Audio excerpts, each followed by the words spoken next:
Hello. So today I have the honor of having Miss Radhika Gupta on the show. She is a fantastic personality, the CEO of Edelweiss AMC. Welcome to the show, ma'am. Thank you. Thank you so much for having me, Anurag. Yeah, ma'am. So if you could give us a context of why you are known as a girl with a broken neck, and then probably we'll head into the other facets of your journey. Yeah, so I didn't plan on the title. It's been gifted to me for the last 2 years. I actually did a talk which I think quite a few people have now seen about 2 years ago.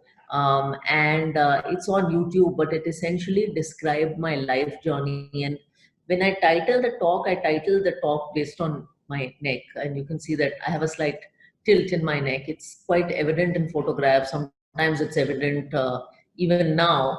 And I talked in that video about the fact that all of us have some kind of challenges or imperfections that we have grown up with and that we perhaps find difficult in our childhood or some phase. But as we grow up, we realize that these are all things that make us unique and complete people, and we should just learn to embrace them. So that talk, I think, went out about a year and a half ago. And the amazing thing is that when it went out, so many people have written to me about their own broken neck in life. So someone wrote to me, actually, I think from Pakistan, about how he has a broken cheek, and he sent me pictures of his cheek. And someone wrote to me from Bombay, a girl, how she has a bald patch on her head. And everyone has, I think, some version of a broken neck in their life that they're trying to grapple with, that they've been made fun of. Um, and a lot of those stories came out in the video. So I think that's why I've been given the title. But I'm very grateful for all the love and affection that that video received. Perfect. So, ma'am, now that the girl with a broken neck, which was quite a probably an impediment to her self confidence in the childhood era, now she's worked at McKinsey, a big time player on the Wall Street, set up India's first domestic hedge fund, became India's only female head of a $4 billion AMC, that is Edelweiss, launched India's first ETF, Bharat Bond. Do you still get the feeling why me, which you would have probably got in your early childhood? This is an interesting question. I've never been asked before. And I think somewhere the answer is yes and no. And I will not try to be modest about it. So I have never planned my career in life. I have tried to take whatever opportunity life has thrown my way and make the best of that opportunity without planning कि इसका क्या होगा और उसका क्या होगा और how will the pieces fit together, because I mean essentially my career has been a jigsaw puzzle that has come together.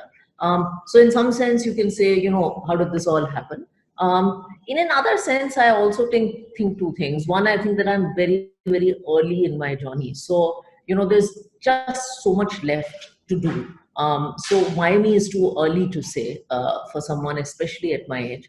And the other thing is, I have always been very aspirational. I think even when I was 4 or 5, in fact, I look at my childhood pictures and I think there was more confidence then than there is sometimes now in my photographs. But I've always been very aspirational. I've always thought very big for myself. So even when I was 17, I don't come from a family that has worked in corporate India. In fact, nobody in my family studied abroad. But I was the first one to kind of go study abroad and on a scholarship when dad couldn't afford it. Obviously, it's working with the government, so you can't afford foreign school fees.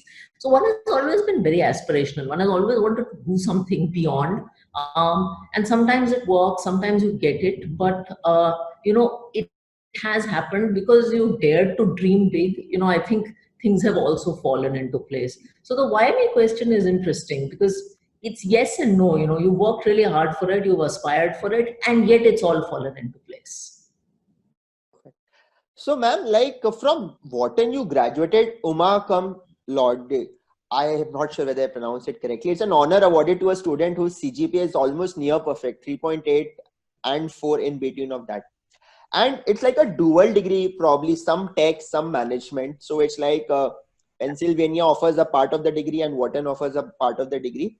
So a lot of stories are being told and are always like this becomes the passport to success. These storied institutes, Harvard, Wharton, Stanford, Pennsylvania.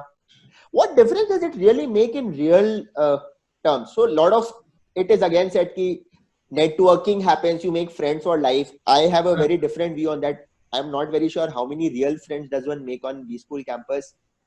Presentation skills. So is there a lot of general hype about these storied institutes? What is your take on that?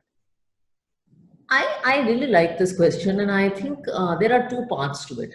One part is, of course, I have tremendous value for the education I received. I'm very grateful for it, and I think it's really played a very important role in shaping who I am. I think, you get, it's not, the classes are great. I mean, let me not go there.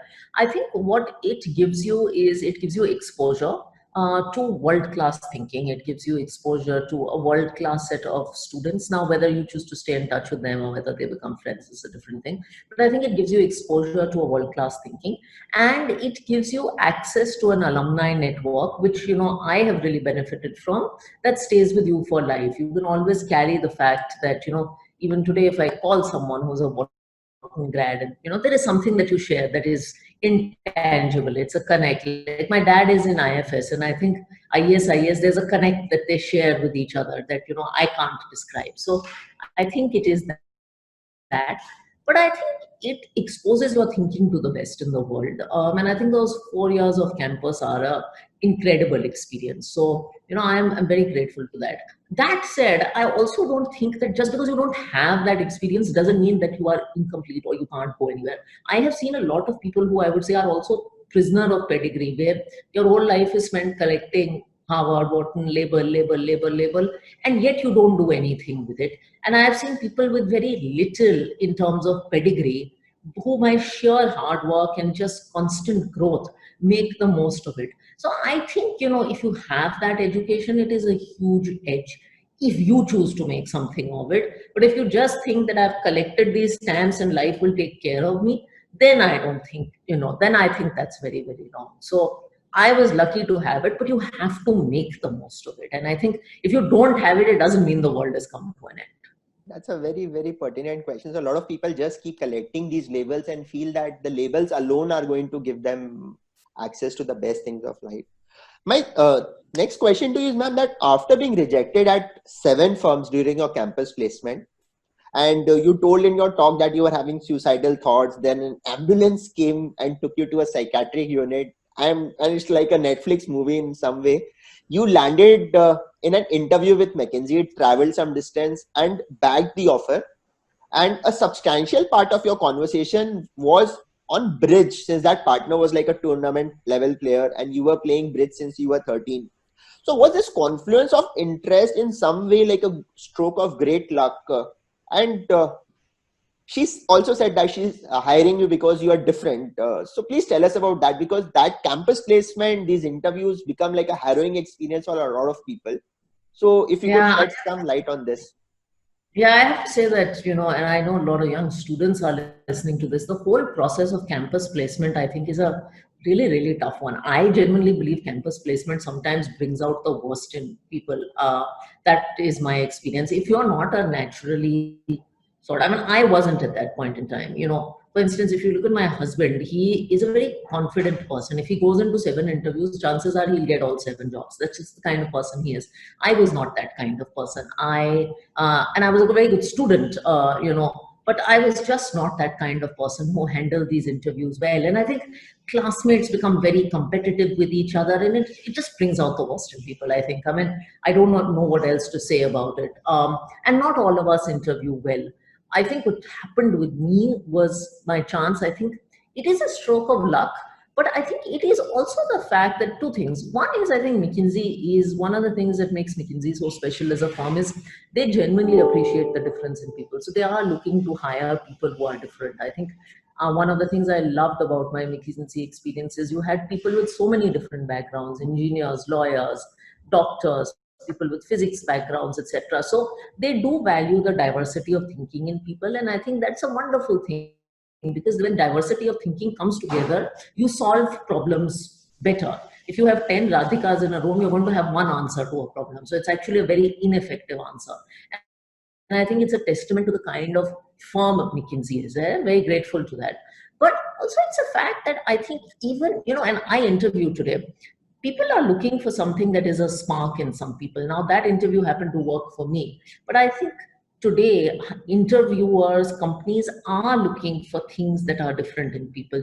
What will you bring to the table that is new? And I think your hobbies, I mean, because ultimately grades can't differentiate you beyond some point in time, but your hobbies, your thinking, your experiences, these are what make you unique. Your ability to get past challenges in life. I mean, this is the reality of life. This is the reality of work also. So I think people are looking for that. In my case, it all fit together in that particular interview.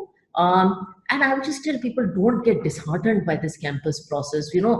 आपको मिल जाएगा जो आपकी, what is due to you, you will get. कभी थोड़ा कम मिलेगा, कभी थोड़ा late मिलेगा, लेकिन मिल तो जाएगा. All right, ma'am.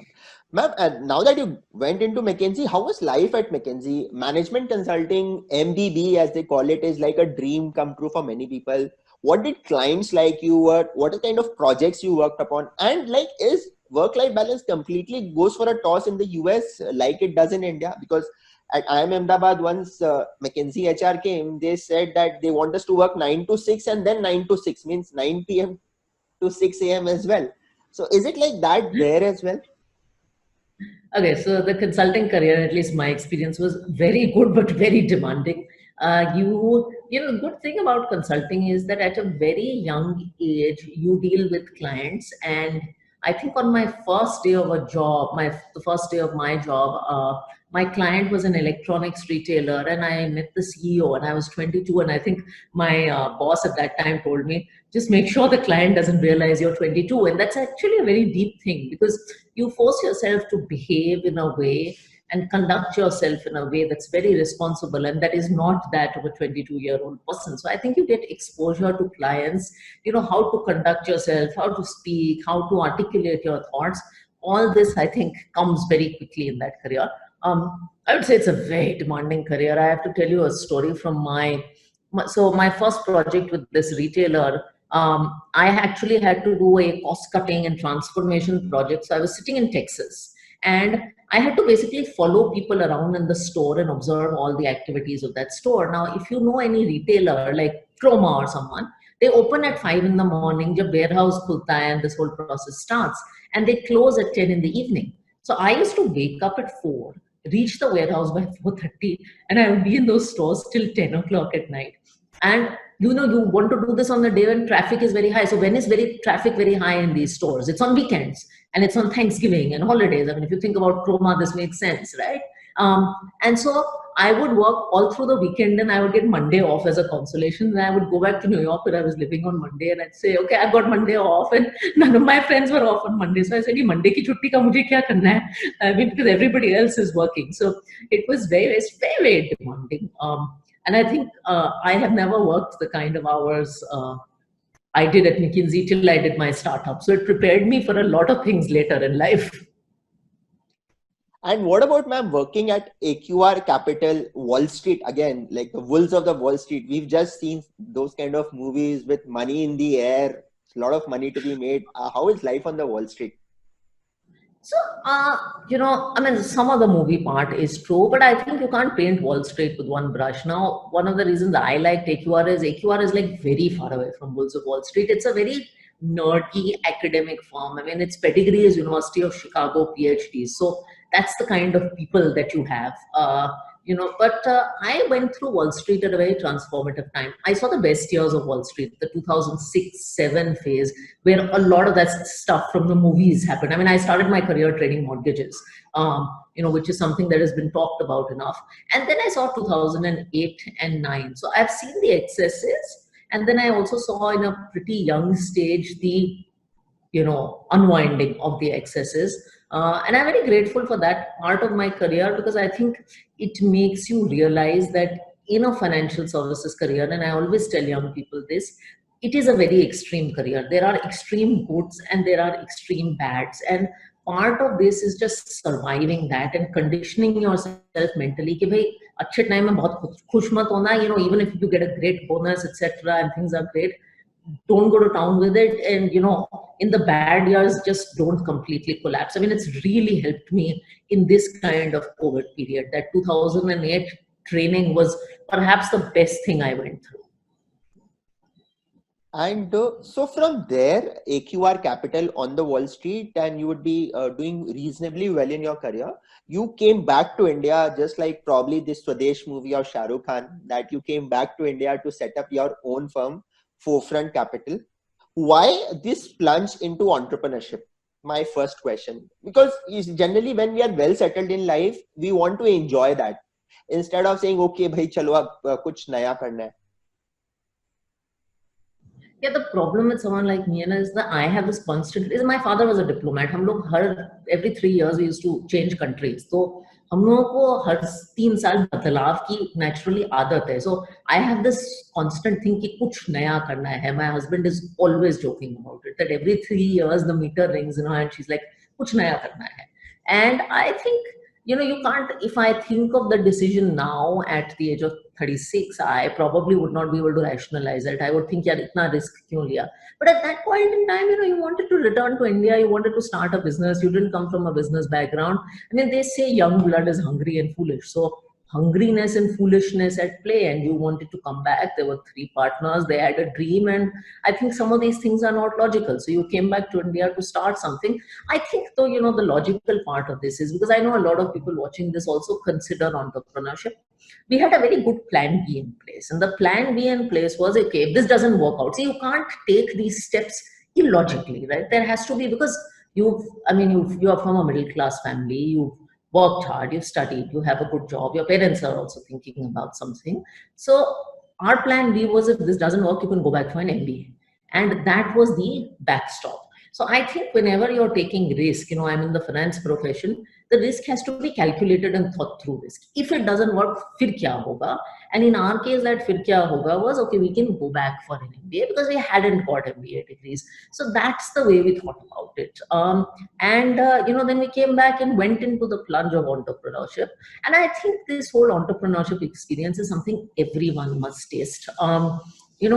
Working in the corporate world is fantastic, but you develop a tremendous sense of arrogance about your own ability. I was an investment professional and I didn't realize to run an asset management firm, you actually need skills that are far beyond investing. You need to learn how to market, you need to learn how to run an office, you need to know how to hire, you need to learn how to deal with the regulator. So it makes you far more independent. So I think even today, professionally, many people know me, at least before my CEO stint, by my Forefront Capital days. And I think that's something I'm very proud of. Ma'am, a lot of us would not really know what is AIF. So what exactly is AIF? And at that point of time, there was literally no market for AIF in India. And that was your primary product at Forefront Capital. And then if you could take us through the sales development cycle for that. Because people would not have even heard about it. Na? Ki what is AIF? And here's this girl who wants to sell me. Yeah, it's hilarious. So firstly, even when we started, there was, so AIF is basically the new age regulation for hedge funds, and it came out in, I think, 2012-13. And before that, there was something called PMS, which is Portfolio Management Services. Essentially, these are non-mutual fund products where you can do kind of sophisticated investing ideas, not meant for a retail audience, which is what I do today. Now, AIF is a regulation that we actually worked very closely with SEBI on. In fact, Forefront Capital was the first registered Category 3 fund in India. So it actually got the first hedge fund license in India. And we made a lot of news at that time. Who has got the first hedge fund license? It's not some big bank, it's some random group of 25, 26-year-old kids who got a hedge fund license in India. And I think that is one of the amazing things about financial services in India. It's quite democratic in that sense. We applied to SEBI and SEBI gave us the license and we could do that. But one of the interesting things in my startup journey is that I actually didn't know anything about marketing, nor did our partner. So we started our business with 25 lakhs in capital, which I think was from one of the distant family members. And literally it was going door to door to raise money from people. And, that 25 lakhs, 200 crores, raising that was torture. I think in year one, we went from 25 lakhs to having 2 crores of capital. Then next year, it was like 2 crores to 10 crores or something like that. And then finally, it started taking off. And I had never come from a marketing background, nor had my partner. So we were just learning marketing on the fly. In fact, I remember in my early days, I think one of the people I had met was Ramdev Agarwal, and I'm very grateful to him for this advice. So he said that, you know, you need to find a way to market yourself, and clearly तुम लोगों के पास budget तो है नहीं कि तुम TV पे जाके ad दे दो. So he said, you know, there are all these TV shows and CNBC and all this come, you know, you speak well. Why don't you start being visible on these things? Because जब जो दिखेगा वही बिकेगा, so you have to start being visible. And so I remember going to LinkedIn and like finding the address of some of these people on CNBC and saying, okay, can I come and talk? And by some point I was on TV, and you can see the old videos from that time. I was on TV 4 days a week on every channel, and I think it was a gradual. And I started writing articles and etc. And at that point, social media wasn't as prevalent as it is now, where you could build a brand. But there was so much learning in how to raise money and how to build a brand around yourself. And did that shatter your ego as well? Because you were like McKinsey, Wall Street, and now selling a hitherto unknown product of sorts.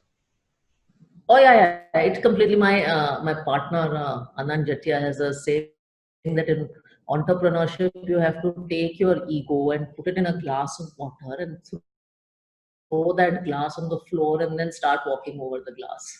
He always used to say that, and I completely agree. All right. And then, ma'am, like, what was the inflection point finally? So after struggle. So once you started getting visible on TV, people started knowing you, and then they said, okay, here's the check. Radhika, manage it for us. Was it like that?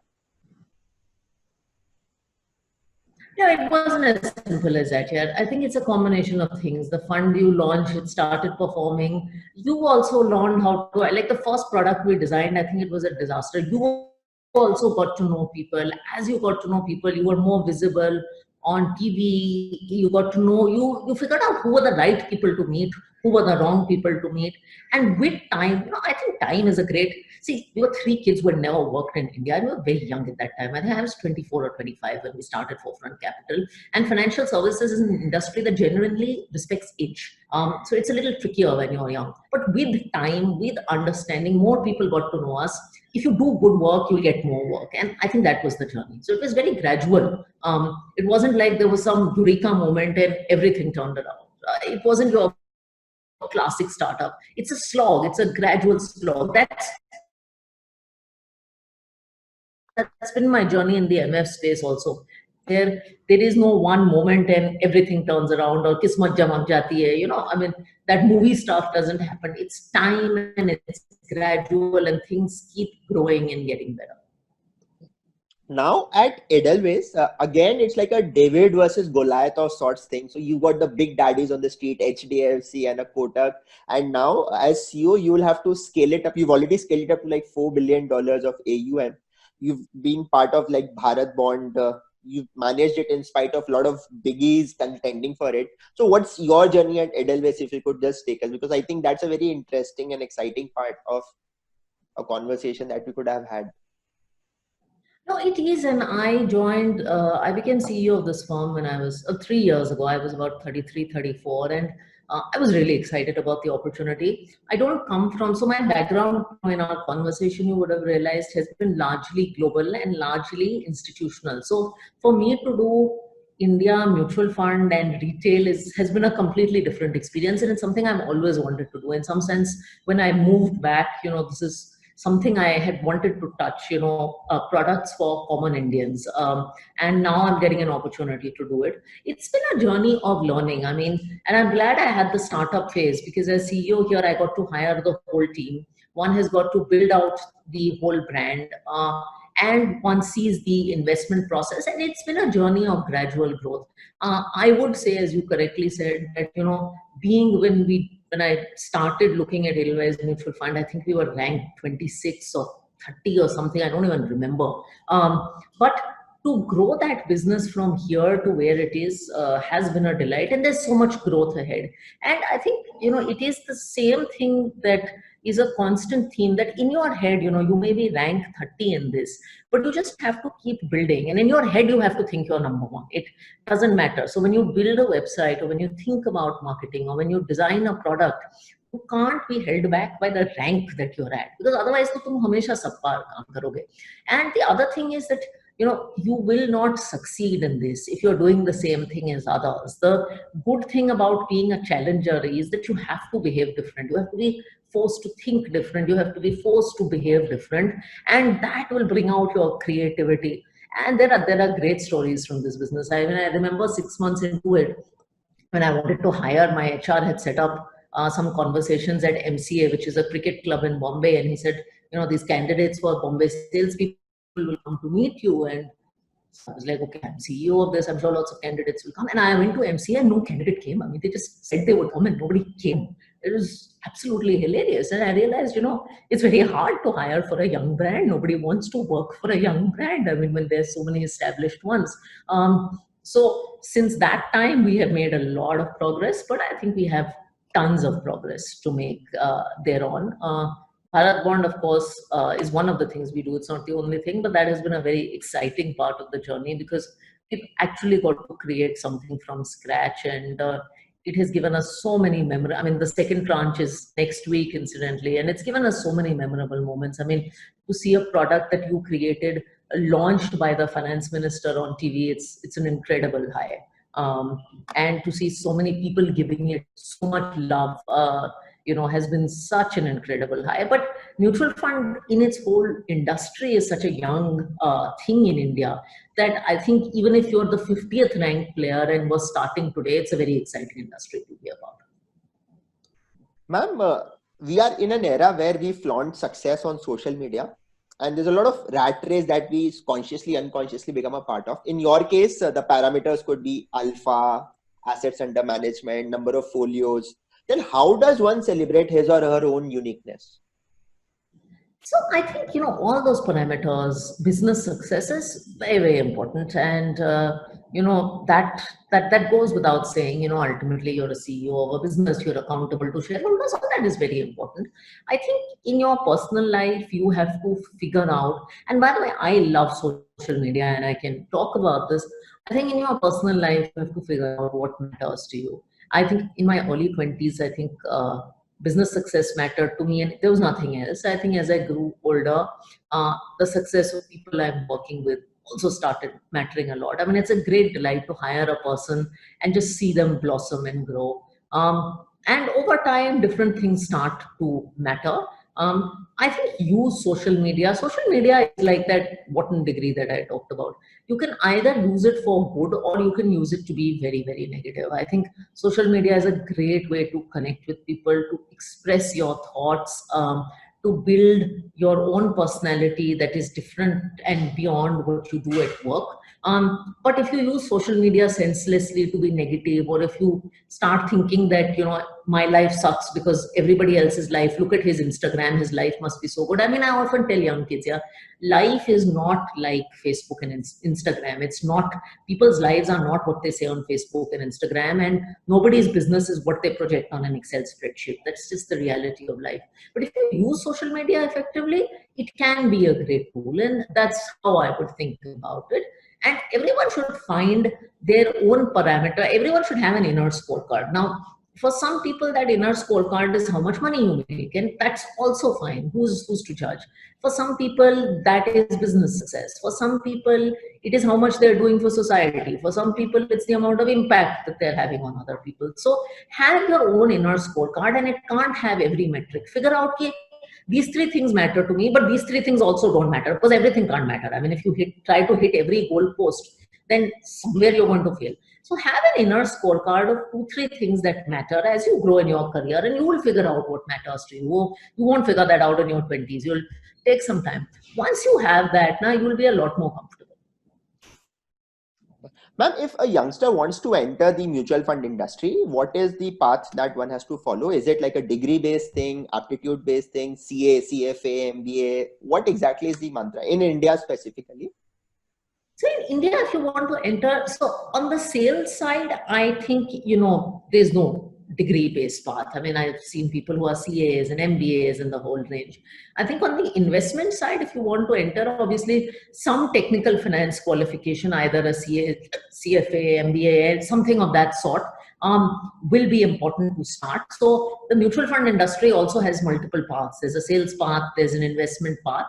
that's how you'll play it out. But I think really it is about, when you enter as an investment professional, you enter as a research analyst. Now, how much you can grow from there to be a fund manager, I think it's dependent on you. If you enter, as a sales person, and a lot of salespeople in the industry have gone on to become CEOs of asset management funds, I think it's a function of how hard you work, what you bring to the table, and how much you can grow. So I think it's very dependent. I don't think there's one right formula or one right answer.